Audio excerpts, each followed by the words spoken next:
انہوں نے خیمے کے اندر بیٹھے ہوئے کہا کاش علی تو میری نسبت کو سمجھ آتا، میں مدینے جا کے لوگوں کو بتاؤں گی تو نے رسول کی زوجہ کے ساتھ یہ سلوک کیا۔ اتنا کہنا تھا، علی نے خیمے کے باہر سے آواز دے کے کہا دوبارہ یہ فخر علی کے سامنے نہ کرنا، رسول کی زوجہ تھی ہے نہیں۔ اتنا سونا کہنا تو نے کہا کس طرح نسبت سے محروم کر سکتا ہے؟ علی نے فرمایا مجھے محمد نے اپنا نفس کہا ہے، میں نفس محمد ہونے کے تحت آج سے آپ کو نکاح سے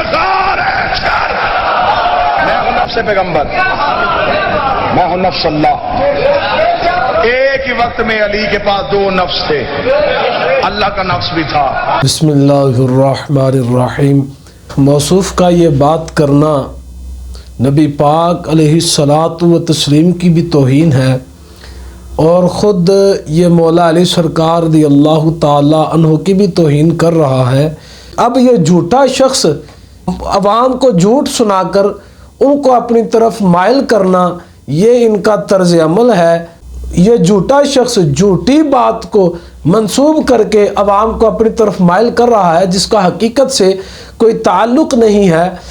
اب انہی کے گھر سے، انہی کی کتابوں سے ہم حوالہ جات دیں گے کہ حضرت سیدہ عائشہ صدیقہ فیفہ رضی اللہ تعالی عنہا اور ازواج رسول کو اللہ تبارک و تعالی نے کیا مقام عطا فرمایا ہے۔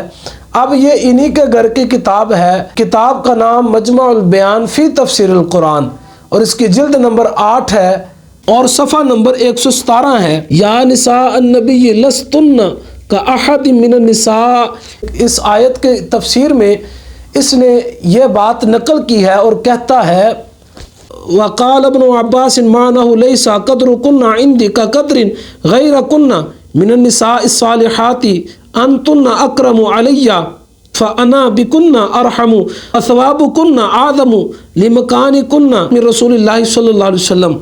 اس میں فرماتے ہیں کہ حضرت ابن عباس رضی اللہ تعالیٰ عنہ، حضرت عبداللہ بن عباس رضی اللہ تعالیٰ عنہما نے اس کا معنی بیان کیا ہے، میرے نزدیک تمہاری قدر و منزلت ایسی ہے کہ دنیا کی کسی عورت کی نہیں، چاہے وہ کتنی ہی صالح کیوں نہ ہو۔ میرے نزدیک تمہاری تکریم بہت زیادہ ہے، میں تم پر بہت مہربان ہوں اور تمہارا ثواب میرے نزدیک بہت زیادہ ہے۔ کیوں؟ کیونکہ تم میرے محبوب علیہ الصلاۃ والتسلیم کی ازواج ہو، حضور اسلام کی بیویاں ہو۔ اب یہ آیت کے تحت ازواج رسول کی شان کو بیان کر رہا ہے اور یہ تنقیص بیان کر رہا ہے۔ اپنے گھر کی کتاب کو دیکھنا ہی نہیں، اسے پڑھنا ہی نہیں، تو پھر جناب والا توہین در توہین، بے ادبی در بے ادبی۔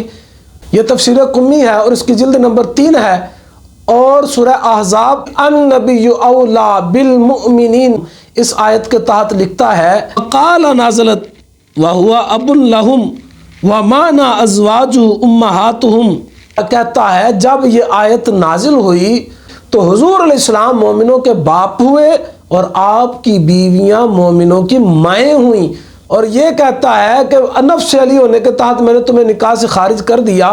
کوئی بیٹا اپنی ماں کے بارے میں ایسے جملے استعمال کر سکتا ہے؟ ایسی بات کہہ سکتا ہے؟ حضرت علی المرتضیٰ شیر خدا رضی اللہ تعالی عنہ کے بارے میں کہتا ہے کہ انہوں نے کہا میں نفس محمد ہونے کے تحت تمہیں نکاح سے خارج کرتا ہوں۔ اب مولا علی سرکار رضی اللہ تعالی عنہ نے ایسا کیا بھی کہ یہ فقط جھوٹ بول رہا ہے۔ آئیے اب یہ علل الشرائع ہے، ان کے گھر کی کتاب ہے اور اس کا صفحہ نمبر 603 ہے۔ اس میں نقل کرتا ہے قال ایکم یاخذ ام المؤمنین فی سہمہ، کہ تم میں سے کون ہے جو ام المؤمنین کو اپنے نکاح میں لے گا، یعنی حضرت سیدنا علی المرتضیٰ رضی اللہ تعالی عنہ آپ یہ فرماتے ہیں کہ تم میں سے کون ہے جو ان کو نکاح میں لے گا۔ یہ موصوف کہتا ہے میں نے نکاح سے خارج کر دیا۔ اب یہ جھوٹا دعویٰ، جھوٹی دلیل اور من گڑت باتیں کر کے عوام کو گمراہ کرتا ہے اور دین اسلام سے بہکاتا ہے اور حضور اسلام کی ازواج اور آل کی توہین پر آمادہ کرتا ہے کہ میں جیسے بے ادب ہوں تم بھی ایسے ہی ہو جاؤ۔ ان کی معتبر ترین کتاب نہج البلاغہ ہے اور جلد نمبر 9 ہے، اور اس کا 156 نمبر خطبہ ہے جو مولا علی سرکار کی طرف منقول کیا گیا ہے۔ اس میں حضرت علی المرتضیٰ رضی اللہ تعالیٰ عنہ فرماتے ہیں لہا بعد حرمتها الاولی والحساب علی اللہ۔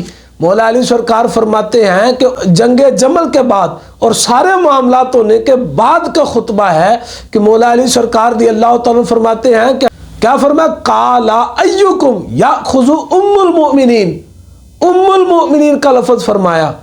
تو آپ فرماتے ہیں کہ حضرت ام المؤمنین حضرت عائشہ صدیقہ کی وہی حرمت ہے جو پہلے تھی، یعنی آپ فرماتے ہیں کہ وہ میری ماں تھی، ہیں اور رہے گی۔ تو یہ کہتا ہے کہ بھئی جناب انہوں نے نکاح سے خارج کر دیا، موصوف جھوٹا اس قدر ہے، اس قدر جھوٹا ہے کہ امت مسلمہ کو گمراہ کر رہا ہے۔ مناقب آل ابی طالب، اس میں بھی یہ روایت موجود ہے، اور مجمع الفضائل، یہ دونوں کتابیں ابن شہر آشوب ان کا ایک عالم ہے، یہ دونوں کتابیں ایک ہی مصنف کی ہیں۔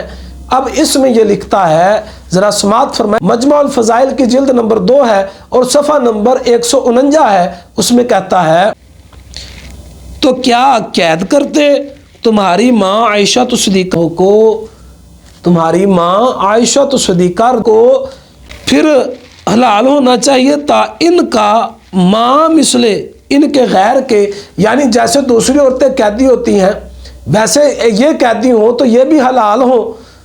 اگر تم ایسے کرتے تو کافر ہو جاتے کیونکہ وہ تمہاری ماں ہیں، اگر تم کہو کہ وہ تمہاری ماں نہیں تو تم جھوٹے ہو۔ قرآن میں یہ آیت موجود ہے، وَأَزْوَاجُهُ أُمَّهَاتُهُمْ، ام المؤمنین کو قید کرتے اور انہیں حلال سمجھتے تو تم ایسا کرنے سے کافر ہو جاتے۔ یہ آپ سنیں، اگر تم کہتے ہو کہ وہ تمہاری ماں نہیں تو تم جھوٹے ہو، کیوں؟ قرآن کہتا ہے وَأَزْوَاجُهُ أُمَّهَاتُهُمْ، حضور اسلام کی بیویاں مومنوں کی مائیں ہیں۔ تو اللہ تبارک و تعالی ہم اس جیسے جھوٹے شخص کے شر سے محفوظ فرمائے، آمین ثم آمین۔